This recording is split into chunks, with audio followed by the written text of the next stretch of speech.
The year was 1994. My dad, a former mechanic at a Chevy dealership, had lost his job after a severe back injury. My mom had walked out on us a year prior. Left with 2 kids and barely a dime to his name, my dad had to sell our suburban house. For pennies on the dollar at a foreclosure auction, he bought a rotting old farmhouse out in Blackwood County, Ohio. It was an incredibly isolated place, surrounded by miles of dead cornfields, under a perpetually gray sky, in absolute dead silence. The house itself smelled like dust, mouse droppings, and dry rot. My dad had to take graveyard shifts at a local lumber mill, so my 7-year-old sister Lily and I were often left home alone at night. I was 10, and I felt like the man of the house. The weird things started happening during our second week there. We slept in the same bedroom on the 2nd floor. One morning, I woke up feeling suffocated. The room was hot, and my throat was parched. I turned my head and saw a glass sitting on my nightstand. It was an old, thick, Depression-era glass, the kind we definitely didn't own, and it was filled to the brim with milk. An identical glass was sitting on Lily's nightstand. I figured my dad had brought them up for us before he left for his shift. But when I brought the glass to my lips, I froze. The milk wasn't sour, but it smelled wrong. It had a harsh chemical odor, like bitter almonds mixed with rusty pennies. My stomach instinctively churned. I poured it down the bathroom sink. Lily did the same. When my dad got home that morning, we thanked him for the milk. He looked at us with bloodshot, exhausted eyes and frowned. "What are you talking about? I haven't bought milk in a week. The fridge is totally empty." Lily and I exchanged a look, but we weren't scared. In our naive, childish minds, we came up with a theory. There was the ghost of a kind woman living in the house. We called her Mother. We decided that she saw how lonely we were without our real mom, and she was just trying to take care of us. The glasses of milk would appear every couple of weeks. We never drank them because of that awful, bitter smell, but we would always politely whisper, "Thank you, Mother," into the empty room, and then dump them down the toilet. But the strangest display of her care was the chair. Downstairs in the living room, among the junk left behind by the previous owners, was a massive, high-backed oak chair with clawed feet. It was impossibly heavy.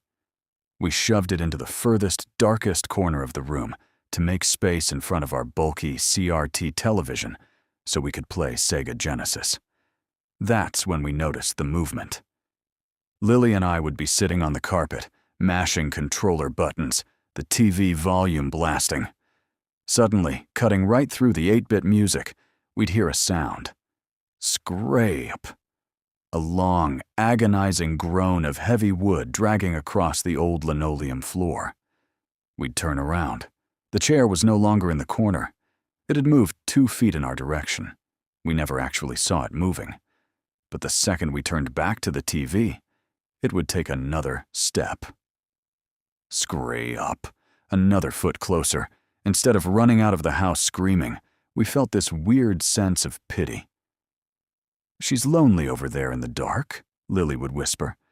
"Mother just wants to be closer to us, so she can watch TV." The chair always crawled toward the exact same spot.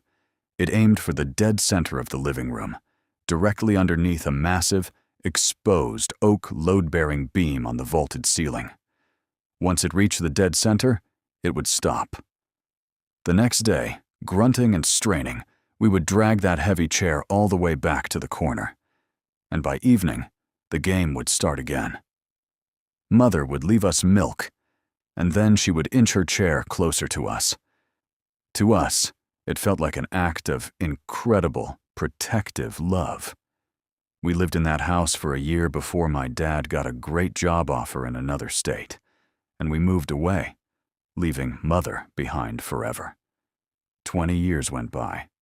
I grew up, got a degree in history, and started working as a county archivist. A few months ago, we were digitizing old Ohio newspaper records. I loaded a microfilm reel of the Blackwood County Gazette from October 1956 into the scanner. I was lazily scrolling through the pages on my monitor when my heart suddenly skipped a beat. Right there on the screen was a picture of our old farmhouse. The headline read, "Tragedy on the Farm. Widow driven to madness." My hand started shaking as I read the text. The article detailed the story of the previous owner, Eleanor Vance. In 1956, the bank was about to foreclose on her farm. Eleanor, unable to handle the pressure, completely snapped. The article stated that late one evening, she poured her 2 young children a glass of milk each, but she laced the milk with a massive dose of strychnine rat poison. The children drank the milk in their second-floor bedroom and died in agony. I stopped breathing. The harsh, bitter almond smell of the milk on my nightstand instantly flooded my memory. I forced myself to keep reading. After making sure her children were dead, Eleanor walked downstairs into the living room. She took a thick hemp rope, threw it over the central exposed oak beam, and hanged herself. But it wasn't the text of the article that made me run out of the archives and throw up in the bathroom. It was the crime scene photograph. The grainy black and white image showed our exact living room. In the middle of the room, hanging from that central beam, was Eleanor's body. And directly beneath her dangling feet, knocked over in the dead center of the room, was that massive, high-backed oak chair. In that single second, my entire childhood was turned upside down. The illusion shattered. Our kind mother wasn't trying to take care of us. She wasn't moving the chair so she could sit and watch TV with us. She was a monster stuck on a loop. She was leaving us poison. And while we sat on the carpet, she was dragging that chair, inch by inch, to the center of the room, right under that beam, getting ready to hang herself again, the exact second we took our final sip. My great-grandmother, Mabel, survived the Great Depression and managed to feed 6 children. But our family knows the truth. She didn't survive because of luck. She survived because she realized exactly when to get rid of an absolutely cursed object. A piece of gold that drove every single person who claimed it completely insane. During the roaring 1920s, my great-grandmother Mabel worked as a head maid in a massive mansion owned by a West Virginia coal baron. The baron's wife, Mrs. Sterling, was incredibly kind and treated my great-grandmother very well. One day, Mr. Sterling returned from Europe and brought his wife an expensive antique. It was a heavy, solid gold brooch shaped like an Ouroboros, a snake biting its own tail. The scales were carved with terrifying, lifelike detail, and it had 2 tiny, glittering emeralds for eyes. It was a beautiful piece of jewelry, but it gave off this incredibly cold, unsettling vibe.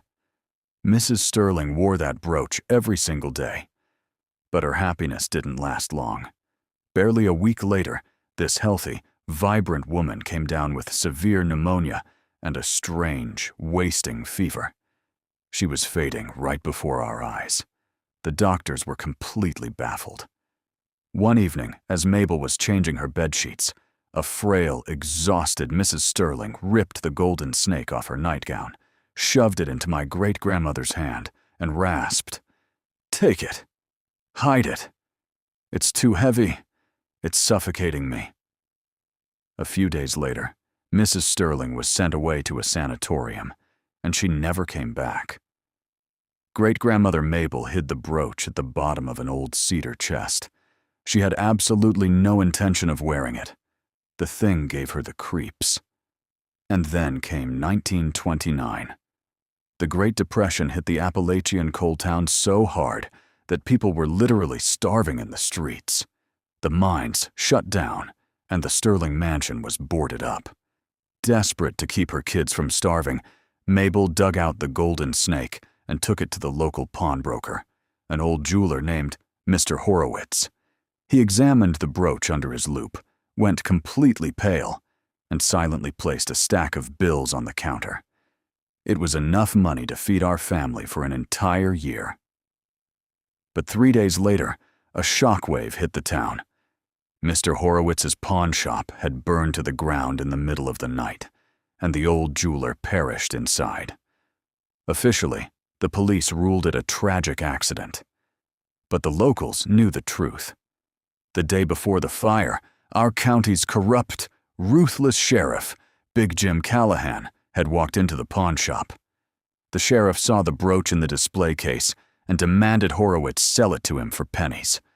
The old man flat out refused. The very next night, his shop went up in flames. Naturally, the golden snake wasn't found in the ashes. A few days later, Sheriff Callahan was proudly wearing it pinned to his jacket lapel. He had taken what he wanted without paying a dime. And that is when the object really went to work. Sheriff Callahan had always been a cruel man, but over the next year, he devolved into absolute paranoid madness. He refused to ever take the golden snake off. He started claiming that the townspeople were spying on him, that everyone was plotting to steal his treasure. He stopped sleeping. His eyes sank deep into his skull, and his skin turned a sickly gray, exactly like Mrs. Sterling's had. His wife and children were so terrified that they packed their bags and fled to relatives in another state. Callahan was left entirely alone. He barricaded all the doors in his house, nailed heavy wooden boards over the windows, and sat in the dark for days with a loaded shotgun. The climax happened late in the fall. Neighbors woke up to the strong smell of smoke. Thick black clouds were billowing from under the sheriff's roof. The fire department arrived quickly, but they couldn't get inside. The doors were heavily barricaded from the inside with solid oak furniture. By the time they smashed through the boarded-up windows, the interior of the house was completely gutted. When the smoke cleared and the firemen made their way down into the basement, they found the sheriff. He hadn't tried to escape the fire. He had backed himself into the furthest, darkest corner of the basement, hiding from imaginary burglars, and simply died of severe smoke inhalation. But the creepiest part was discovered by the local coroner when he was examining the body. The sheriff's right hand was locked into a tight, white-knuckled fist. Rigor mortis had set in so severely that the paramedics literally had to pry his fingers open by force. When his palm finally opened, the medical examiners recoiled. The sheriff had been clutching that golden brooch. He had been squeezing it with such animalistic, manic force that the thick gold pin had pierced straight through his palm, and the golden snake was just staring up at the doctors with its cold, emerald eyes. My great-grandmother lived a long, full life, and until her dying day, she always gave us the same piece of advice. If you ever pick up an antique, and it feels just a little too heavy for its size, put it back down and walk away.